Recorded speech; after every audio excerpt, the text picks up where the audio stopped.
अस्सलाम वालेकुम दोस्तों, तुसी देख रहे हो हसीन पंजाब टीवी ते मैं तुहाडा मेजबान अमीर हमजा। दोस्तों, सब तो पहले अपने चैनल हसीन पंजाब टीवी करो सब्सक्राइब ते नाल लगे बैल दा बटन दबाओ ताकि साडी हर नई आने वाली वीडियो साडे वीरां तक आसानी नाल पहुंच सके और तुसी वो वीडियो देखो सब तो पहले। अज जनाब अपने वीरां भरावां वास्ते गां दी वीडियो लेके हाजिर होए हैं। दूसरा सुबह सुईए जर्सी ते फ्रीजन दा क्रॉस है, माशाल्लाह अनमोल हीरा है। कैमरामैन साहब गां दिखाणगे, उस तो बाद सारियां गल्लां बातां मालका कोलों पुछांगे कि कदों सुईए, किनवा सुबह सुईए, किन्ना दुध है, की डिमांड है। माशाल्लाह खब्बे दा हवाना, पूरा मुर्दा थन और गिठ गिठ दी विरल, बाकी हर एक चीज कैमरे दी नजर वीरां दे सामने। कद चंगा, वेल चंगी, सिरों भोनी, माशाल्लाह बड़ी खूबसूरत, मथे जिन्ना कद है गां दा। कैमरामैन साहब अच्छे तरीके नाल गां दिखानी है, दिखाण दे विच कोई कमी पेशी ना रवे। बाकी लेने देने मुकद्दर ने। वीडियो मेरे वीरां भरावां ने एंड तक देखनी है, वीडियो को लाइक ते शेयर जरूर करना है, यह साडी खसूसी रिक्वेस्ट है। एंड ते मालकां दे कोलों पूरी डिटेल लवांगे। घर दी गां है, किसी व्यापारी दे कोल नहीं खड़ी, घरेलू गां है। भाईजान खोल के टोरो। आरफ वाला गांव की लोकेशन है, आरफ वाले तो 10 तो 12 किलोमीटर के फासले ते ये गांव खलोती है। इनू लम्मा टोर नहीं मेरा वीर, गली च तोड़ लेनी चंगा।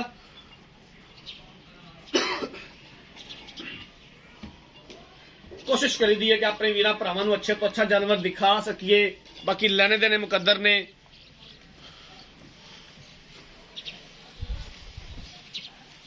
माशाल्लाह इस तरह का सनप, इस तरह का कद काठ, इस तरह का थाना हवाना घट किसी जानवर नूं लग्या हुंदा है।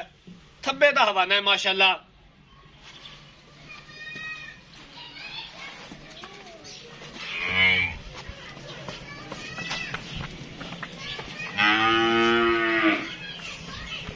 मेरा कैमरामैन जनाब अकाब दी नजरां नाल तुहानूं गां दिखा रहा है, अंग अंग दिखा रहा है।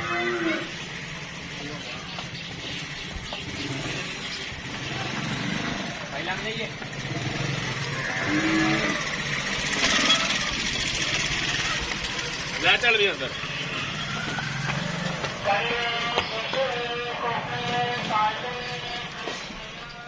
कैमरामैन साहब इनकी वच्छी दिखा दिया जे।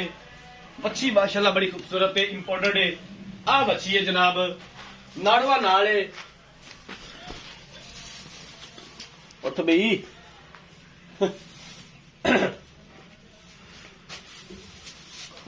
कैमरामैन साहब नाड़वा दिखा दिया जे। नाड़वा वच्छी का नाल है, बिल्कुल ताजा सुई है। कैमरामैन साहब तुसी जानवर दिखाओ तो मैं मालका नाल सारी गलबात कर लेना, पूरी डिटेल ले लेना। इत्थे आ जाओ ना, मेरे कोल आ जा। अस्सलाम वालेकुम। वालेकुम सलाम। थोड़ा उच्चा बोल मेरा वीर, कोई ऑपरेशन आया तेरा? तबीयत से ठीक है? ठीक ठाक। की नाम है तेरा? मोहम्मद सलमान। मोहम्मद सलमान। सलमान जी गां किनवा सुबह सुई है ते कदों सुई है? ये दूसरा सुबह सुई है ते सुई नु आज तीसरा दिन हो गया। दूसरा सुबह सुई है ते आज तीसरा दिन है सुई नु। हाजर टाइम दो टाइम दा कितना बोला सानू जड़ा चवा देगा? 25 लीटर। 25 लीटर हाजर टाइम मौजूद है गां कोले? हाँ जी। ਤੁਹਾਡੇ ਘਰ ਦੀ ਗਾਂ ਹੈ? घर दी गाय पहला सुबह दी अच्छी खड़ी है। ਪਹਿਲੇ ਸੂਵੇ ਦੀ ਆ ਵੱਛੀ ਹੈ। ਹਾਂਜੀ। ਕੈਮਰਾਮੈਨ ਸਾਹਿਬ ਆ ਵੀ ਦਿਖਾ ਦਿਓ। ਆ ਪਹਿਲੇ ਸੂਵੇ ਦੀ ਵੱਛੀ ਖੜੀ ਹੈ, ਹੁਣ ਦੂਸਰਾ ਸੂਵਾ ਸੂਈ ਹੈ। ਇਹਦਾ ਪਹਿਲੇ ਸੂਵੇ ਦਾ ਕੀ ਰਿਕਾਰਡ ਸੀ ਦੁੱਧ ਦਾ, ਕਿੱਥੋਂ ਤੱਕ ਗਈ ਹੈ? पहले सुबह दा रिकॉर्ड 32 लीटर सी टोटल। ਟੋਟਲ 32 ਲੀਟਰ ਗਾਂ ਕਰਦੀ ਰਹੀ ਹੈ ਦੁੱਧ। हाँ जी। ਠੀਕ ਹੋ ਗਿਆ ਮਾਸ਼ਾਅੱਲਾ। ਹਾਜ਼ਰ ਟਾਈਮ ਇਹਦੇ ਕੋਲੇ ਤੀਸਰਾ ਦਿਨ ਅੱਜ ਸੂਈ ਨੂੰ ਹੈ ਤੇ ਤੂੰ 25 ਲੀਟਰ ਦੱਸ ਰਿਹਾ ਤੇ ਮਾਸ਼ਾਅੱਲਾ ਗਾਂ ਨੂੰ ਤਾਂ ਫਿਰ ਜ਼ਿਆਦਾ ਦੁੱਧ ਕਰਨਾ ਚਾਹੀਦਾ ਹੈ। ਤੇ ਇਹਦਾ ਕਿੰਨਾ ਮੁੱਲ ਹੈ ਦੀਦ ਪਿਆਰ ਵਾਲਾ, ਕਿੰਨੇ ਦੇ ਪੈਸੇ ਨੇ, ਕਿੰਨੇ ਦੇ ਆਪਾਂ ਫਾਈਨਲ ਵੇਚਣੀ ਹੈ? प्यार दी नाल मोल है कि 4.5 मोल है। 4.5 ਲੱਖ ਰੁਪਈਆ ਦਾ ਮੁੱਲ ਹੈ। ਇਹਦੇ ਵਿੱਚੋਂ ਦੀਦ ਪਿਆਰ ਹੋ ਜਾਏਗਾ? ਦੀਦ ਪਿਆਰ ਹੋ ਜਾਏਗਾ? जी हो जाएगा। जी ठीक हो गया। कोई ਇਹਦੇ ਥਾਣਾ ਦਾ ਫਾਲਟ, ਕੋਈ ਮਸਲਾ ਮਸਾਇਲ? कोई चीज कोई हर चीज की गारंटी। जी ठीक हो गया।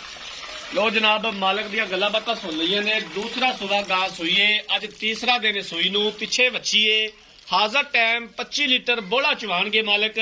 ਪਿਛਲੇ ਸੂਵੇ ਮਾਲਕਾਂ ਦੇ ਬਕੌਲ 32 ਲੀਟਰ ਦੁੱਧ ਕਰਦੀ ਰਹੀ ਹੈ ਗਾਂ। ਘਰ ਦੀ ਗਾਂ ਹੈ, ਮੈਂ ਪਹਿਲੇ ਵੀ ਆਪਣੇ ਵੀਰਾਂ ਨੂੰ ਦੱਸ ਚੁੱਕਿਆ। 4.5 ਲੱਖ रुपया की डिमांड की है। दीद प्यार हो जाएगा और इंशाअल्लाह करवावांगे जितों तक हो सकिया।